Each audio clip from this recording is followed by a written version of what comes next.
Hello friends, இன்னைக்கு சேனல்ல pasta செய்யறது எப்படின்னு பார்க்கலாம். நான் இதுல 1 கப் பாஸ்தா எடுத்திருக்கேன். மசாலா இதை நல்லா தண்ணி கொதியுது. இதுல போட்டுக்கலாம். இதை ஒரு 10 நிமிஷம் வேக வச்சுக்கலாம். இதுல கொஞ்சமா எண்ணெய் விடுறேன்.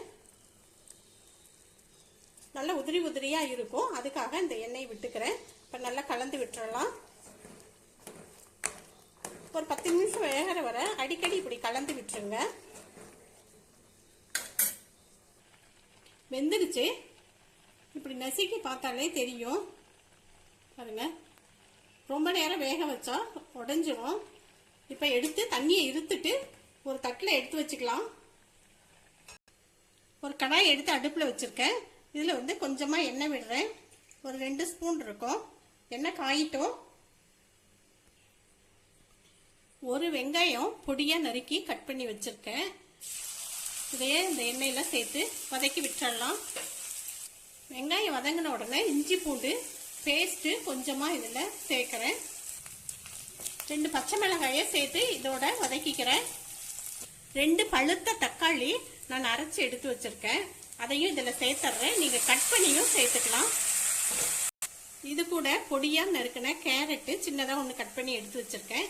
இதையும் இதுல சேர்த்து கொஞ்சம் உப்பு போட்டு வதக்கி விட்டுறலாம். வேகட்டும். கொஞ்சம் அப்படியே தண்ணி விட்டுருக்கேன். மூடி வச்சிடலாம். அந்த கேரட் வேகட்டும். கேரட் வெந்துருச்சு. இதுல டொமேட்டோ சாஸ் கொஞ்சம் சேர்க்கிறேன். ரெட் சில்லி சாஸ் 1 ஸ்பூன் சேர்க்கிறேன். ஒன்னா கலந்து விட்டுறலாம். உங்களுக்கு காரம் வேணும்னா தனி மிளகாய் தூள் கொஞ்சம் சேர்த்துக்கலாம். நான் கொஞ்சமா இதுல சேர்க்கிறேன். ஒரு 1/4 ஸ்பூன் இருக்கும். பச்சை வாசம் போற வரை நல்லா இப்படி கலந்து விட்டுறலாம். எண்ணெய் பாருங்க நல்லா பிரிஞ்சு வருது. தண்ணி நல்லா இருத்து பாஸ்தா எடுத்து வச்சிருக்கேன் பாருங்க. இப்ப இதுக்கு தேவையான உப்பு இதுல சேர்த்துடலாம்.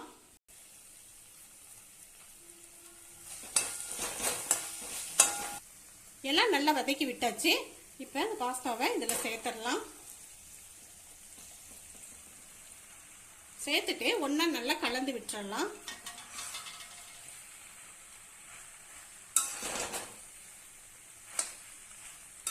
இப்பெல்லாம் கரெக்டா இருக்கான்னு பாத்துக்கங்க. எனக்கு கொஞ்சம் பத்தாம இருந்துச்சு. நான் சேர்த்தேன். அதனால நல்லா மறுபடியும் கிளறி விட்டுறலாம்.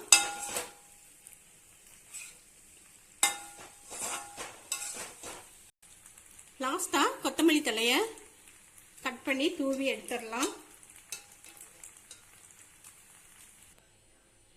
நல்ல சுவையான மசாலா பாஸ்தா ரெடி. கடைக்கு போகாம இப்படி வீட்லயே செஞ்சு சாப்பிட்டுக்கலாம்.